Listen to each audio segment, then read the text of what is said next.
is WKDU 91.7 FM, Drexel University's award-winning, student-run, commercial-free, free-format radio.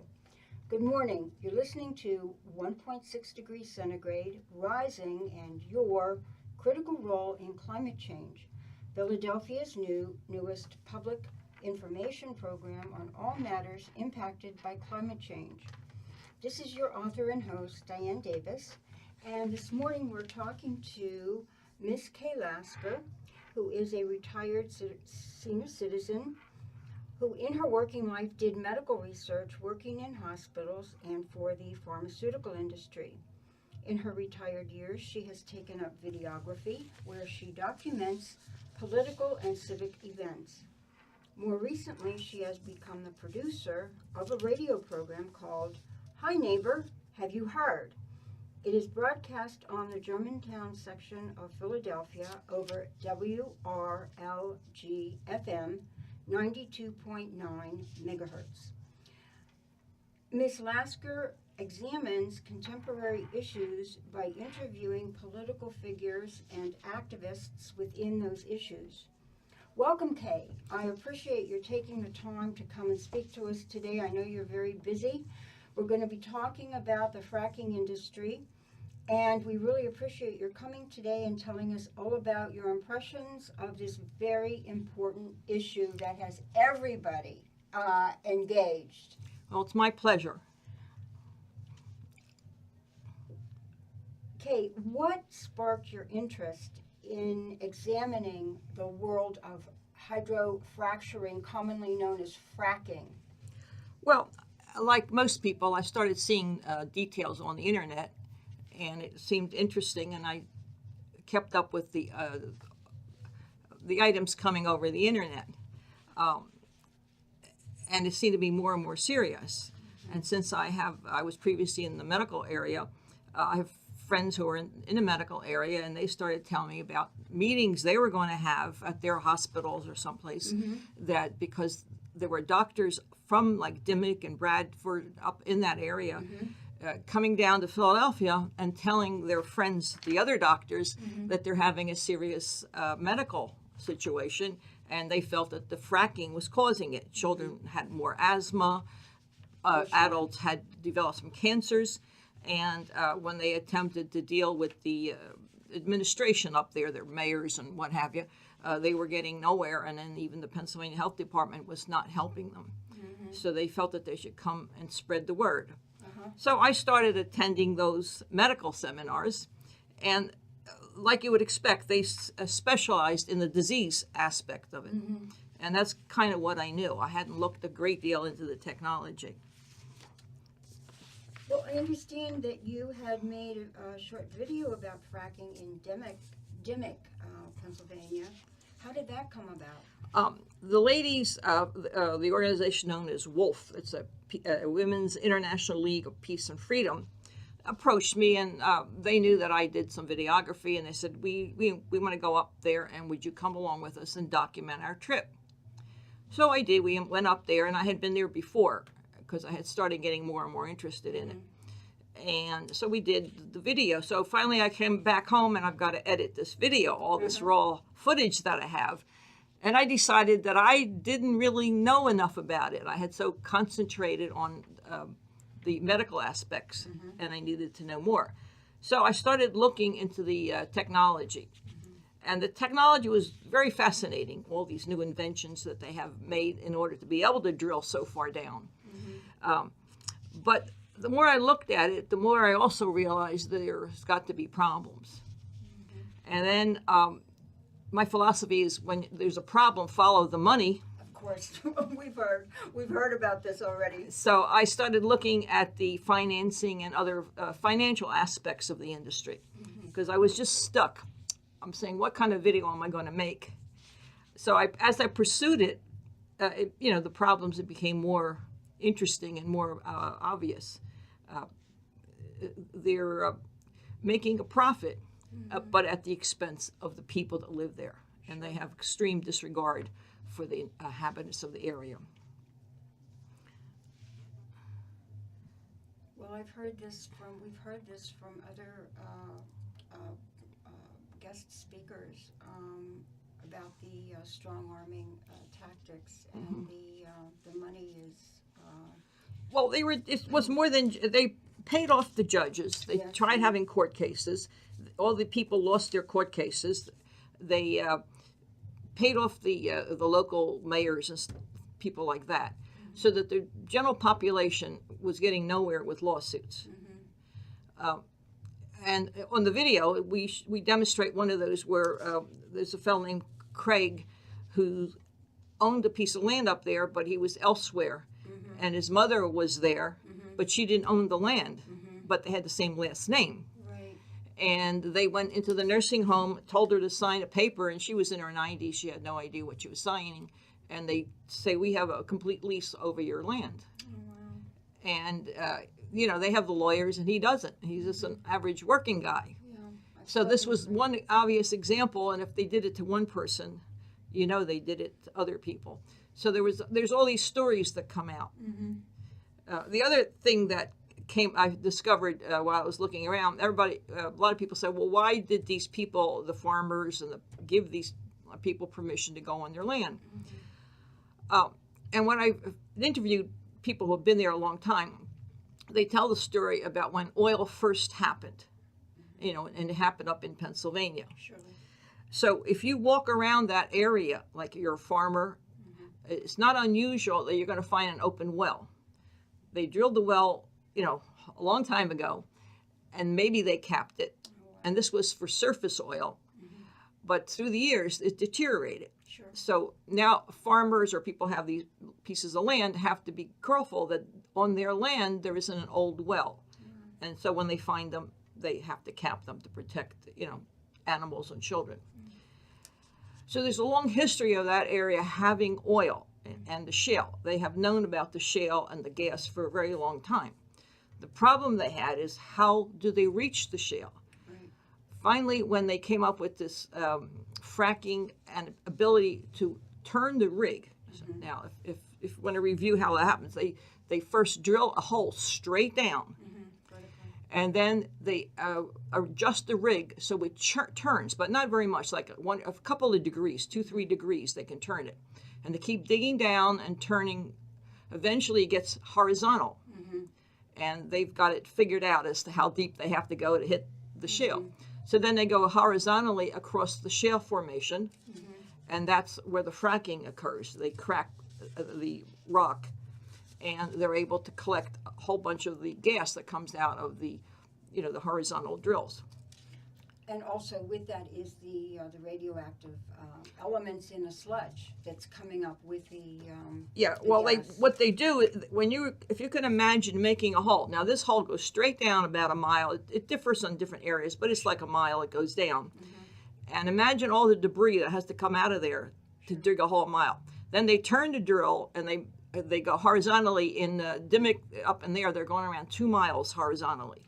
In other places, they're actually going 4 miles. So all that debris has to come out and has to go somewhere.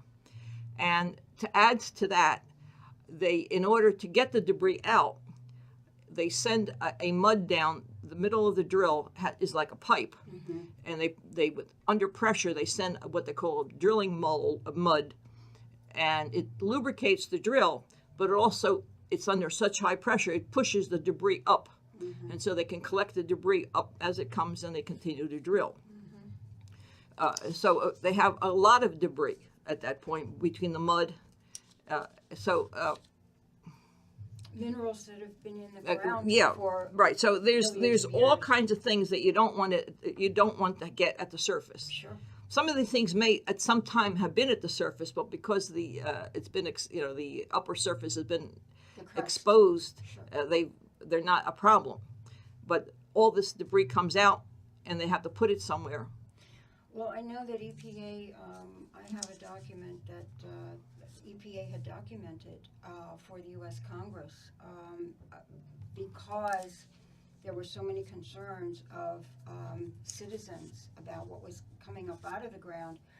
And they did document that naturally radioactive minerals, radium, thorium, uranium, potassium 210. I mean, these are all naturally radioactive elements that are coming up with the sludge to the grade level. And radon gas. So And you of have course, radon, yes, of course, and radon daughters and the off-gassing from those radioactive minerals.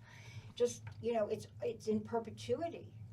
Yeah, well, it's a danger, like you said, and it's also a danger to the immediate workers who are working there because they don't have good protective gear, most of them. When we went and talked to them and we asked them about protective gear, and they said, well, we don't have any. Or some of them had some of this, but in terms of a universal protection of all the workers, that wasn't happening. So they're not following OSHA standards. I mean, just the money behind it helps them not need some of those standards. I know. We heard from Representative Vitale a couple of weeks ago, who was here, and he, as you know, the Marcellus Shale document that he put together and how it is influencing a certain cadre of legislators who are preventing this more restrictive and more in keeping with already established laws, like protective gear for the workers, also in the neighborhood, protective shoring, et cetera, for the homeowners, the landowners, is not being observed, and it's a challenge right now. In order to collect after the gas comes out, it comes out in a mixture. The gas that comes out comes in methane and ethane, and there's a mixture there, and there's a certain amount of moisture that comes out with it because they put this wet mud down there. Sure. So that's all going to come up, and therefore they put them through what they call a compressor station, which is a way of cleaning up the gas, and that makes so much noise, so that adds noise contamination to the neighborhood. And here we have a person that we've discussed before, Vera, is holding onto a noise meter in front of a compressor station, and it shows that it's above the limit that you're supposed to. So it's also a noise contamination in addition to the chemical contamination. Sure. 2 weeks ago, we had on the program one of our professor researchers, Dr. Peter DiCarlo, and he had done some scholarly in-field data collection, both in the Northeast and also out in the Pittsburgh area, the southwest of the Commonwealth. And he was saying that when all the data was in, the methane had risen 300% in the area. So in addition to the decibels being way over what they should be for a normal normal human hearing, they've got all of this methane gas in the immediate air atmosphere. Well, along those lines, you've got this wet stuff coming up, and you have the methane gas. And just to give you an example of the problems you can get into, in California, they have the oil, drilling and fracking, and they're bringing up all this waste, and they don't know where to put it. So they do some preliminary cleanup, but they cannot do the complete cleanup, so it's actually safe. And they've paid off enough people out there that they've passed a law. And they said, now this waste material can be used for crops. Oh, wow. So here you've got some waste that they remove and some water that they put on crops. But they also passed a law out there saying, well, you can test the water that we're going to put on the crops for the normal toxicities that a water department might test for. But you can't test for anything else. And of course, what's coming up out of the ground is not like something else. So they've actually got that into legislation. So if you look around at the little, the small print on these contracts, you see all kinds of things. Now, the California crops are significant because, they produce the food for the rest of the country. Sure. So now you've got the problem of these, vegetables and what have you, being sent all over the country to even areas that aren't fracking, so you're spreading the contamination.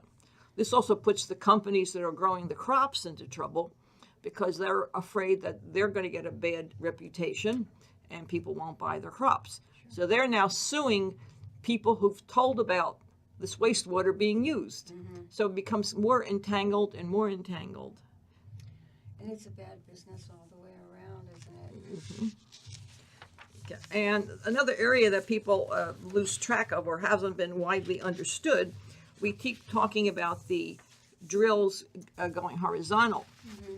And people still, like when I go out and talk to them, think, well, there's going to be a well over here and a well over there. But now what I have here are maps that illustrate, and you see this is a map taken from very high up. Sure. And if you see these red lines, those red lines are about 2 miles long. Wow. So it covers a big area. And you'll see them parallel. That's when they drill a vertical well. Off of that vertical well, they'll put 6 laterals. I see. And that's, they intend to get all the gas out of the shale. And then if you were to see a map of, say, the entire county, they've got it figured out so that they're going to drill the entire county. So every house, every farm, every school, every hospital is going to have these pipes under it. And that means that the entire county is subject to being contaminated. Wow. And is that dense. And wherever you have pipes, we have a history of leaking. Now, the deep pipes aren't necessarily going to leak, but all this gas has to come up to the surface and has to be taken to the place where they're going to be able to market it. So the entire county can end up being like a Chernobyl, where it's all contaminated. You know, Dr. DiCarlo mentioned that. He said at the point of transmission and the point of bringing it up, there was, it's significant for contamination in the, not only the groundwater, but the air. Because whatever they bring up and it's on the ground, it does seep back down through into our water that eventually reaches the Delaware River and other rivers. It's gone to, because if you realize you're going to drill an entire county, that's how much waste you're going to have. Now, what do you do with that massive amount of waste? We don't have a place to put it. So they're going to bring it up and dispose of it someplace on the surface or in a river or in the lake. And it's not a small amount that they keep saying, well, we'll put a little bit in and it'll be diluted. But that's not a correct answer. Sure. It's a massive amount. And if you put a little bit in today into the river and a little bit in tomorrow and a little bit in the next day, you've got an accumulation there. And of course, that's what they want to do here to the Delaware River. They're claiming they're just going to put in a little bit, so it's not going to be a problem. However, that's a falsehood. It is a falsehood. We'll be talking to some medical doctors who are coming down to talk to us in a few weeks from the Drexel Medical School. And they are on board with the Delaware River Basin Commission, who is holding the hearings.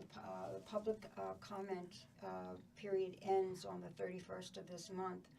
So I would encourage everybody to contact the commission and write a letter, make a phone call, go down there, send an email if you can, saying that the challenges and the contamination is just too great.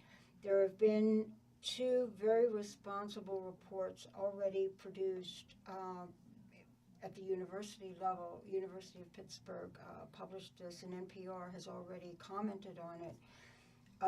There was another article in the phillynews.com about 3 or 4 weeks ago, also making reference to this report, and it is the radiation has escalated to 650% over normal in the sediment of the Delaware River basin. And of course that affects the fish and, all of the little food that is smaller than the fish that they feed on, and then people go fishing and then they eat the fish.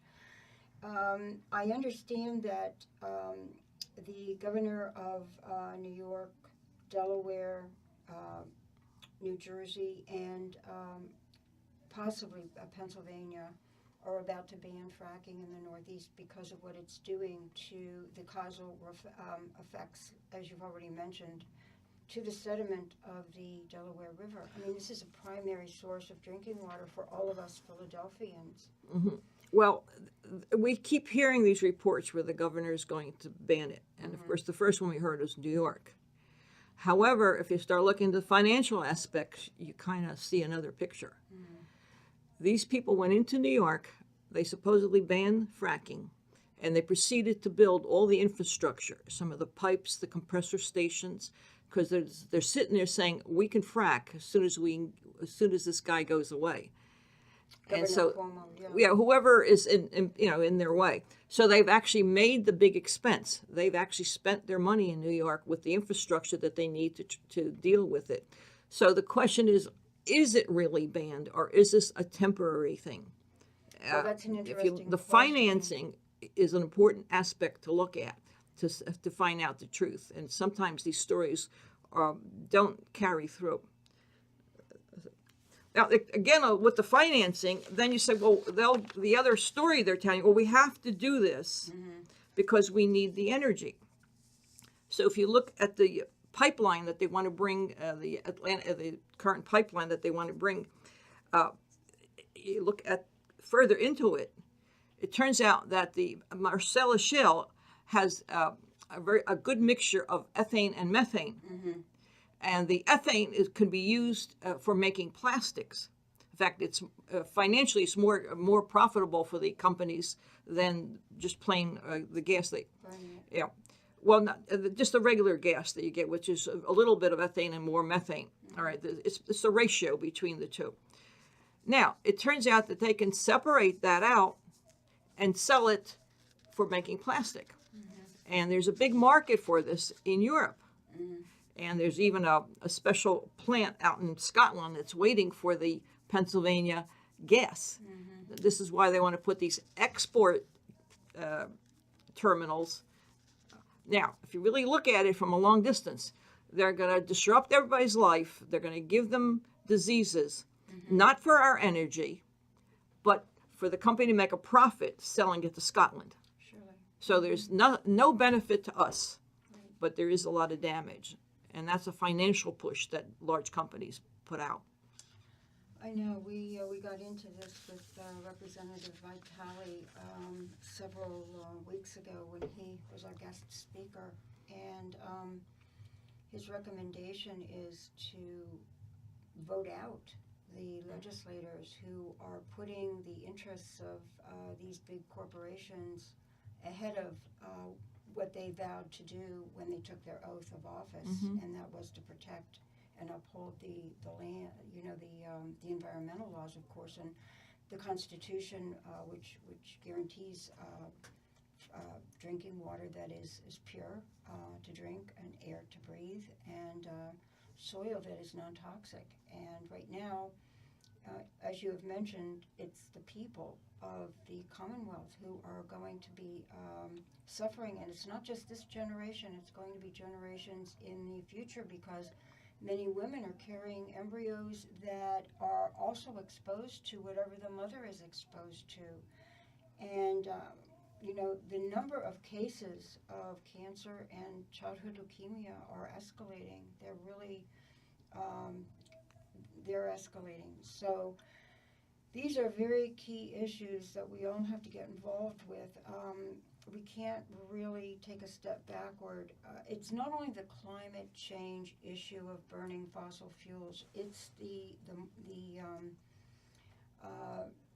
issue of public health and the protection of, our children and the seniors. I mean, the seniors are being extorted. I've heard other stories as well from first-hand people like Greg who have been extorted into these land agreements for the fracking.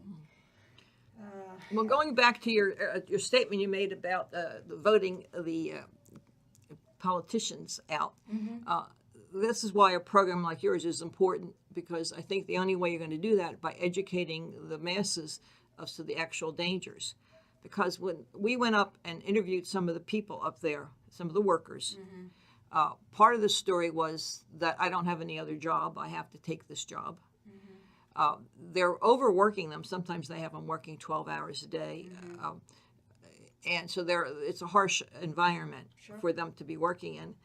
But they also indicated they didn't have a clear understanding, because when we went into some of the specifics on some toxicities that they just kind of gave us a blank stare, and they go, I didn't know that was important. They didn't know. They So- haven't been told.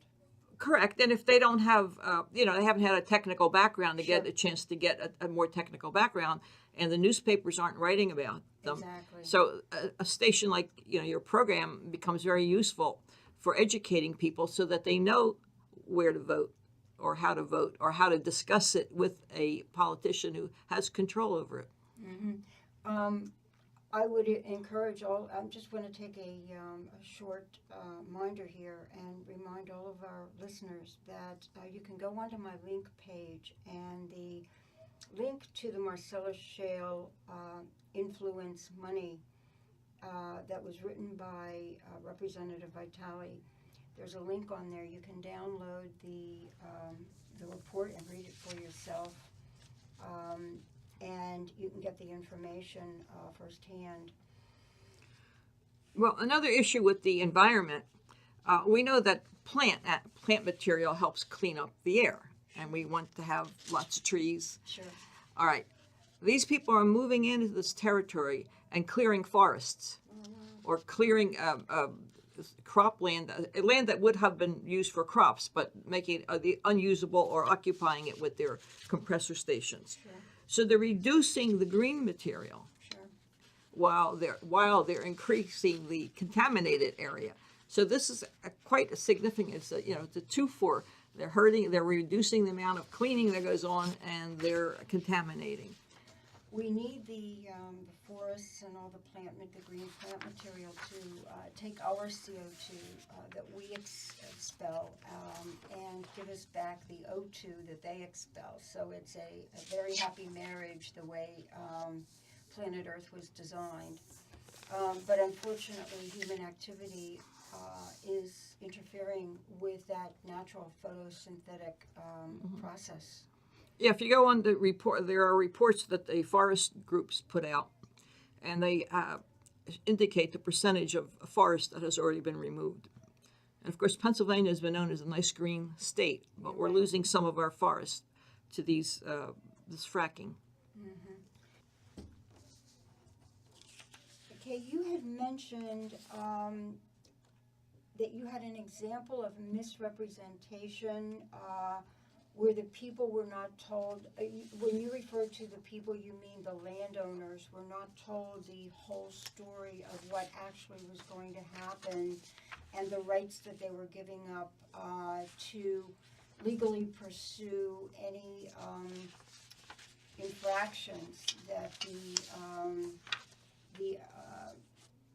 fracking agreements with these big oil companies that they are required to sign. Can you talk to that a little bit? I think we need to explore that a little bit more. Well, when they fracking is something they invented more recently. Right. So originally, when they drilled oil wells, they had a certain amount of technology. And then came the knowledge of how to do this fracking, and then after that came the knowledge of how to do horizontal.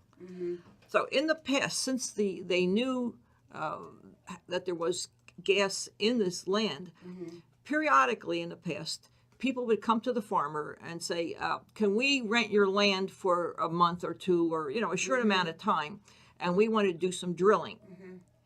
And the farmer, they pay the farmer pretty well. So he say, yeah, you can rent my land for whatever, 3 months, 6 months. And they would come through and drill, and they would not create a big contamination because they weren't doing this fracking with all this mud and those extra stuff that they need for this current technology. And they would do their experiments, and their experiments were always failing. So they would clean up everything and give the land back to the farmer, and that area had a big history of that happening. Mm-hmm. And the farmer was happy because he got paid, mm-hmm. and there was no permanent damage. So this time when these, what they call landmen, came through and said, we want to rent your land, mm-hmm. and we're just going to drill a little hole, mm-hmm. and then we're going to clean everything up. The people up there did not know that this is a new game. Mm-hmm. They thought it was the same old drilling. And of course, fracking is a whole new game. Mm-hmm. So that was not in any way made clear to them. Many of if you talk to them, they say, well, I thought it's going to be here 3 months and then leave. Mm-hmm. But the actual wells take over a year to drill. Sure. And there's a massive amount of trucks. And the trucks on the roads themselves make, the pollution and damage the roads. Mm-hmm. And you can see here, I have a picture of, I don't even know how many trucks, it must be 40 trucks, 40 pumper stations here. Mm-hmm. And the fracking goes through various stages, so it goes on and on for a long time. So these people then, also the contracts that these people had been given in the past were relatively clean contracts. We're going to do this for 3 months, we'll clean up, we'll go away, mm-hmm. and you're getting this much money. Right. So the farmers agreed to this. Mm-hmm. Now, this new game, the contracts started being very tricky. Mm-hmm. And again, these farmers were not even showing them to a lawyer because they assumed, yeah, Grandpa did this before, I can do it. It's a money maker. So all the contracts are not exactly the same. As each group did their own contract, but it was a whole different game. They thought they were going to be getting money, and they didn't quite get what they truly, that a few people at the beginning, if they had a big piece of land, did make a certain amount of money. Mm-hmm. But the smaller your land became, the less. So you might be getting like $12 a month, mm-hmm. instead of, and it's hardly worth losing a whole farmland over some fractional. And they had various quirks written in these contracts. So now some of the people that had signed them are being told that they owe the company money. Oh, wow. That were operating in the negative. So, and these people naively had signed these contracts and didn't really understand them. So there was a whole series of that. It's not that didn't happen to just one or two people. Mm-hmm. So there's a big turmoil. They've had rallies up there about this. They've had court cases, mm-hmm. Mm-hmm. And so far they're not winning. The people are not winning. I've heard reports that the judges are going in favor of the, or some other judges on appeal will reverse the original decision in favor of the landowner. Well, Kay, would you like to speak a little to the health of the people in this area where the fracking is going on? I understand it's very active in Susquehanna County, as well as right above Germantown. Well, no, that's two different areas. Germantown is that we speak of Germantown. We're speaking of the people from Germantown, Philadelphia. Right. So they were among the people that went up to the fracking. Mm-hmm. Dimock is a county up here. This is a map of Pennsylvania that I'm showing you, and Dimock is a county up here. Okay. And right next to it is Bradford County. Mm-hmm. So these are the counties. Mm-hmm. And if you see these dots, they show the asthma problem that children are having, and mm-hmm. this is increasing. This was put out by a health department showing that there's an increased problem with the breathing. Mm-hmm. And this map is actually an old one, so it's even gotten worse at mm-hmm. this point. If you have to talk to the different people, but just to give you an example, I don't have the picture here, but there was a house that I had visited, not the first time I went up to mm-hmm. Dimock, and right about 2 feet away from the house, there was a pipe sticking out. And that pipe was there because gas was accumulating into the house. Oh, wow. Because it's areas that are porous. Sure. So in the process of what they dug up, this gas was accumulated and the people started getting sick. Sure. So they came and put this pipe out to air out, to pull out the gas. And the people tried living there for a while. But 2 years later when I went back, the house was completely abandoned and just a junk. Oh, wow. Now, they couldn't sell the house. It had no value. Nobody wants to live there. Mm-hmm. And then I saw another house where there were 3 children living, but all 3 children were sick. Mm-hmm. and that was a more expensive house, and they were trying not to move out. But again, they had to vent. They had these vents going on alongside the house, trying to vent the gas out. And like we said earlier, this can lead to respiratory problems. It can lead to cancer. It could lead. It gives some symptoms that the doctors don't even know. Sure. They don't.